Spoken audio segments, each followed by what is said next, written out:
챗GPT 때문에 온 세상이 지금 시끄럽습니다. 도대체 어떻게 이렇게 글을 잘 쓰지? 제가 옛날에 어느 만화에서 본 적이 있는데요. 인간은 넷플릭스를 보고 TV를 보고 휴식 취하고 별로 발전을 하지 않는 사이 인공지능은 계속 머신러닝을 통해서 공부를 해간다 그림을 본 적이 있는데 맞는 거 아닌가 싶을 정도로 챗GPT가 계속적으로 자료들을 모아서 글을 써내는 능력이 정말 훌륭합니다. 도대체 이렇게 글까지 다 잘 써내는 인공지능이라면 도대체 인간은 뭘 하면서 이거를 이겨낼 수 있을까 고민이 많이 되는 시점입니다. 우리 아이들한테 글쓰기 능력을 잘 기르는 것뿐만 아니라 챗GPT가 쓴 글을 판단하고 평가할 수 있는 그런 능력까지 길러줘야 되고, 그것의 거짓 가짜 여부를 판단할 수 있는 미디어 리터러시가 점점 중요해지지 않을까라는 생각이 드는데요. 그것에 앞서서 더 큰 걱정이 하나 있으실 거예요. 도대체 챗GPT까지 나오는 상황이라면 어떻게 해야지 우리 아이 인공지능에 뒤지지 않고 잘 살아가게 할 수 있을까? 사람한테 부딪히고 경쟁하는 것도 지겨운데 이제 기계한테 이렇게 뒤지게 생겼으니 참 걱정입니다. 인간이 어느 한 분야에서 뛰어난 능력을 보이지 않으면 어쩌면 기계한테 뒤처질 수도 있다라는 불안감이 생기는 부분인데요. 오늘 챗GPT를 통해서 아이들한테 가장 크게 키워줘야 될 능력에 대한 이야기를 나눠볼까 해요. 챗GPT가 학교가 없어질까요? 라는 질문을 받아서 쓴 글을 봤는데요. 학교는 사라지지 않을 것이라고 합니다. 교사의 가르치는 스킬이나 지식적인 면은 인공지능이 도와줄 수 있지만 아이들의 감성적인 부분에 대한 것은 교사가 돌봐줘야 되기 때문에 결코 교사라는 직업은 사라지지 않을 것이다. 자, 어떠세요? 말이 되죠? 그럴싸하죠? 그 챗GPT가 정확하고 어떤 분야에 틀리지 않는 그런 지식을 길러내기 위해서 수많은 사람들이 그것들을 검증해내는 과정을 거치고 있다고 하는데요. 도대체 이렇게 노력하고 있는 챗GPT를 따라갈 우리 아이의 역량, 뭘 키워주는 게 좋을까요? 챗GPT에서 가장 중요한 게 뭐라고 생각하세요? 챗GPT에게 어떻게 묻느냐 하는 것입니다. 무엇을 어떤 방식으로 묻느냐에 따라 답의 질이 달라집니다. 학교가 사라질까? 이런 질문하고요. 학교에서 교사의 역할은 어떻게 바뀔까? 라는 질문하고요. 어떤 것을 질문했을 때 더 챗GPT가 정확하게 답변을 줄 것 같으세요? 우리가 질문의 힘, 어떤 질문을 넣느냐에 따라서 고퀄리티의 답변을 얻을 수 있느냐가 달라진다는 겁니다. 내가 질문만 하면 답변이 주르륵 써지는 그런 기술까지 발전을 했다면 우리 아이한테 가장 먼저 키워줘야 될 것은 바로바로 질문하는 힘이겠죠. 그런데 어떡해요? 안타깝게도 우리나라 현실상 질문 없는 사회가 맞죠. 질문을 하는 것을 너무너무 어려워하는데요.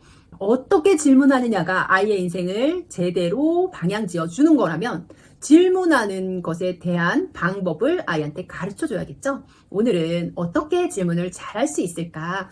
그 방법에 대해서 알아보겠습니다. 자, 챗GPT도 이겨내 챗GPT를 나의 휘하에 두고 내가 원하는 답을 만들어내게끔 하는 질문, 어떻게 하는 게 좋을까요? 질문에서 무엇보다도 가장 중요한 것은요, 질문에 대한 두려움을 없애는 것입니다. 내가 이런 질문을 했을 때 사람들이 나를 바보 같다고 생각하지 않을까? 어떻게 저런 수준의 질문을 하지 분위기를 흐리지 않을까? 라는 부담감, 다른 사람의 시선 때문에 우리는 질문을 하지 못합니다. 나를 낮추는 질문일 것 같아서 궁금한 게 있어도 입을 떼지 못하고 혼자서 궁시렁거린다거나 끝나는 경우가 많아요. 질문을 잘하려면 무엇보다도 질문에 대한 두려움을 없애야 됩니다. 아니, 내가 엉뚱한 질문을 해서 사람들의 비웃음거리를 사면 어떡해요? 그런 두려움이 있는데 어떻게 질문을 잘해요? 라고 물으신다면요. 질문을 할 때 한 가지 팁을 알려드릴게요. 질문을 할 때 내 질문이 과연 수준에 맞는 질문인가? 요점이 맞는 질문인가? 라는 생각이 든다면 그 마음을 질문 안에 담아서 표현하는 겁니다. 강연을 듣다가 궁금한 게 있어요. 그럼 강사분께서는 이미 다 알고 계실 내용이겠지만 제가 부족해서 잘 몰라서 묻는 것이겠지만 이런 식으로요. 질문할 때 다 붙이고 나서 질문을 하면요. 내가 이상한 질문을 할까봐 나를 우습게 볼까봐 두려워지는 마음을 누를 수 있습니다. 이미 내가 한번 누르고 들어갔잖아요. 이런 질문이 우스울 수도 있고 제 수준이 안 맞는 질문일 수도 있습니다만 이라고 하고 질문을 시작하는 거예요. 그러면 나에게서 질문에 대한 두려움이 사라지는 경험을 하게 됩니다. 상대방이 내가 이런 질문을 했을 때 나를 바보같이 생각하지 않을까라는 생각이 싹 사라져요. 그런 말을 하면서 사람들이 한번 생각하고 나서 질문을 듣기 때문에요. 그 다음 질문을 듣는 것에 대해서 또 조금 엉뚱한 질문이어도 괜찮고요. 조금 수준이 높은 정말 주제에 부합한 질문이라면 질문한 사람이 더 업그레이드 되는 경험을 하게 됩니다. 어때요? 이렇게 하면 질문에 대한 두려움이 사라질 것 같지 않나요? 무작정 내가 이런 질문을 해서 나를 이상하게 볼까봐 두렵다라고만 생각하지 말고 그 마음을 말로 일단 표현을 하고 나서 질문을 하는 거예요. 그러면 질문에 대한 두려움이 사라지게 됩니다.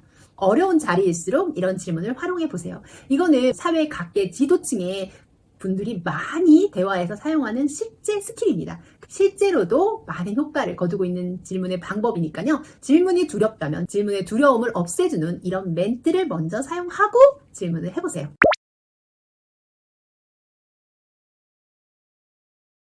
두 번째 질문에서 중요한 것이요.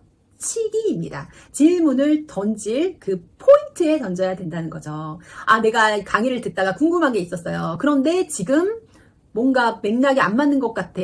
그래서 계속 하고 있다가 다음 스토리로 질문을 하게 되면 흐름이 깨지면서 질문을 하기가 어려워집니다. 적절한 질문을 하고 싶다면 그 주제가 끝날 때쯤 손을 들어서 질문을 하면 그 질문에 대한 답을 꼭 넘어갈 수 있습니다. 그 주제에 대한 이야기가 계속 이어졌기 때문에 조금 엉뚱하다든지 시기에 안 맞는 질문이라는 느낌을 피할 수 있으니까요. 시기에 적절한 질문을 선택하는 게 중요합니다. 나중에 물어보지 하다가는 질문을 못하고 넘어가는 경우가 굉장히 많습니다. 그렇기 때문에 적어놨다가 나중에 다 끝나고 나서 물어봐야지 라고 생각하지 말고요. 그때 질문이 생각날 때 질문한다 라는 생각으로 강의를 들으면서든 대화를 하면서든 째깍째깍 메모를 했다가 질문하는 방법을 택하면 질문하는 것이 조금 더 쉬워집니다.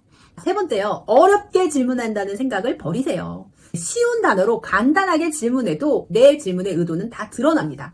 다른 사람들이 나를 너무 심플하게 보는 거 아닌가? 라는 두려움 때문인지 우리는 굉장히 말을 잘해야 된다는 부담감이 있어요. 질문을 하면서도 A가 A인 것 같은데 A여서 A입니까? 라고 말을 여러 번 꼬다 보면요. 질문의 핵심을 찾기가 어렵습니다. 어려운 말로 질문하지 않아도 돼요. 간단하게 질문해도 됩니다. 예를 들어 간단하게 질문했는데 그 내용이 잘 전달이 안 된다면 상대방이 다시 물어볼 거예요. 좀 더 자세하게 설명해 주시겠어요? 하면 그 부분을 얘기를 해주면 되고요. 상대방이 짧게 얘기해도 그 핵심이 맞으면 간단하게 답을 해줄 수 있는 부분이 있으니까요. 내가 너무나 복잡하게 생각해서 질문을 만들다 보면 그 질문에 매몰되어 버려요. 그 질문을 어떻게 만들어야지 라는 생각 때문에 질문의 과정을 놓치게 됩니다. 아이들한테도 이 방법을 알려주시면 좋겠어요. 이 세 가지 제가 말씀드린 방법을 활용한다면 조금 더 질문에 대한 두려움을 없애지 않을까라는 생각이 듭니다.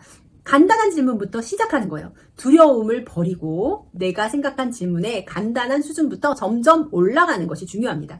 질문이라는 것도 습관이에요. 선생님이나 강사랑 질문하라고 했을 때 눈을 내리깔기 시작하면요. 다시는 질문하기가 어렵습니다. 뭔가 분위기를 깨는 것 같은 그런 두려움이 있기 때문이에요. 간단한 것이라도 질문을 해가고요. 질문을 해가면서 질문의 깊이나 스킬은 점점 늘어갈 수 있으니까요.